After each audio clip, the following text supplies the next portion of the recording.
বন্ধুরা, কনে দেখা হলো নাটকের আজকের এপিসোড যারা দেখেছেন তারা তো জানেনই কি লেভেলের টান টান উত্তেজনা আর ইমোশনাল ড্রামা ছিল আজ। লাজু আর কৃষ্ণের কেমিস্ট্রি যেমন জমে উঠেছে, তেমনি বনলতার অতীতের কালো মেঘ আবার তার জীবনের উপর ছায়া ফেলতে শুরু করেছে। চলুন সময় নষ্ট না করে আজকের এই ধামাকা পর্বের ইনডেপথ রিভিউ এবং আগামী দিনের সম্ভাব্য কাহিনী নিয়ে আলোচনা শুরু করা যাক আজকের এই স্পেশাল ইউটিউব ভিডিওতে। শুরুতেই দেখা যায় কোর্টশিপের সেই উত্তাল মুহূর্ত। লাজু যখন রিপোর্টারদের সামনে নিজের সফলতার পেছনে কৃষ্ণের অবদানের কথা বলে এবং অন্য একটি পুরুষের নাম নেয়, তখন বাড়িতে ফেরার পর তার শাশুড়ি একেবারে রণচণ্ডী মূর্তি ধারণ করেন। শাশুড়ির একটাই অভিযোগ, কেন লাজু নিজের স্বামীর নাম না নিয়ে অন্য একজনের নাম নিল। শাশুড়ি যখন তাকে যাচ্ছে তাই করে কথা শোনাচ্ছিলেন, তখন লাজু দমে যায়নি। সে পরিষ্কার জানিয়ে দেয়, আমার স্বামী যদি আমাকে পড়াশোনায় উৎসাহ দিত, আমাকে বলতো যে আমি তোমার সাথে আছি, তবে আমি বুক ফুলিয়ে তার নাম নিতাম। লাজুর এই বলিষ্ঠ প্রতিবাদ দেখে সুদেব তো বটেই, বাড়ির সবাই থতমত খেয়ে যায়।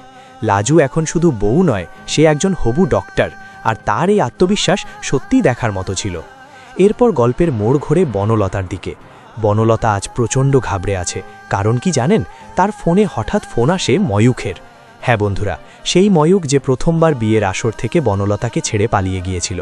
বনলতা ময়ূখের জন্য নিজের বাড়ি, সম্মান সব ছেড়ে বেরিয়ে এসেছিল, কিন্তু ময়ূখ তাকে মাঝপথে ঠকিয়েছিল। আজ সেই ময়ূখ যখন আবার ফোন করে, বনলতা যেন নিজের কানকে বিশ্বাস করতে পারছিল না। ময়ূখ যখন বলে তার সাথে কথা আছে, তখন বনলতা ঘৃণা ভরে সেই ফোন কেটে দেয়। বনলতা মনে মনে ভাবছে, যদি বাড়ির কেউ জানতে পারে যে ময়ূখ তাকে এখনও ফোন করছে, তবে তার মান সম্মান ধুলোয় মিশে যাবে। ঠিক তখনই ঘরে ঢোকে কৃষ্ণ। বনলতা ঘাবড়ে গেলেও নিজেকে সামলে নিয়ে লাজুর রেজাল্টের প্রশংসা করে।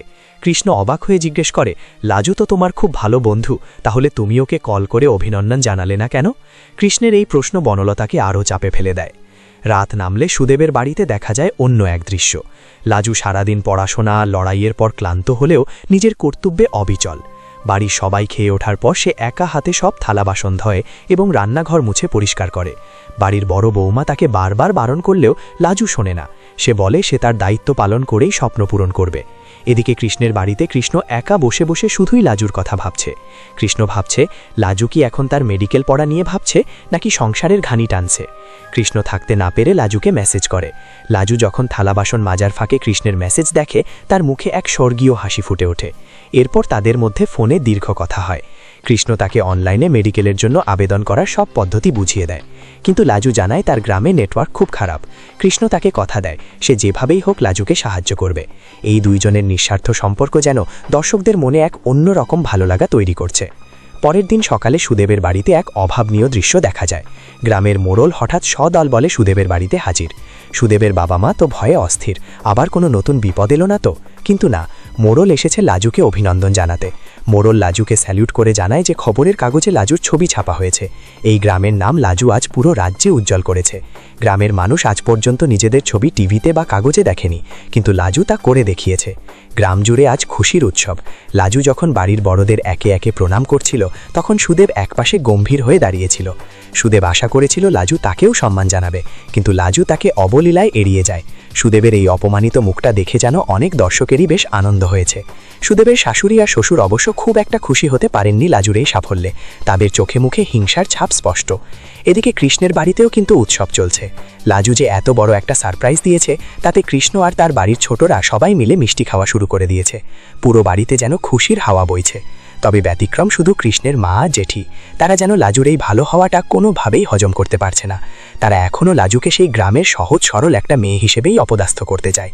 অন্যদিকে কিঙ্কিনি আর বনলতা ঠিক করে যে তারা কয়েকদিন পর লাজুর গ্রামে গিয়ে তাকে সরাসরি কংগ্রাচুলেশন জানিয়ে আসবে। আগামী পর্বে কি ঘটতে চলেছে বন্ধুরা? আগামী পর্বে আমরা দেখতে পাবো এক বিরাট ধামাকা। বনলতা আর কিঙ্কিনি যখন লাজুর গ্রামে যাবে, তখন সেখানে ময়ূখ কি হাজির হবে? বনলতার অতীত কি লাজুর সামনে ফাঁস হয়ে যাবে? অন্যদিকে সুদেব যখন দেখবে লাজু সত্যি মেডিকেলে ভর্তির জন্য তোড়জোড় করছে, তখন সে কি লাজুর সার্টিফিকেটগুলো লুকিয়ে ফেলার চেষ্টা করবে?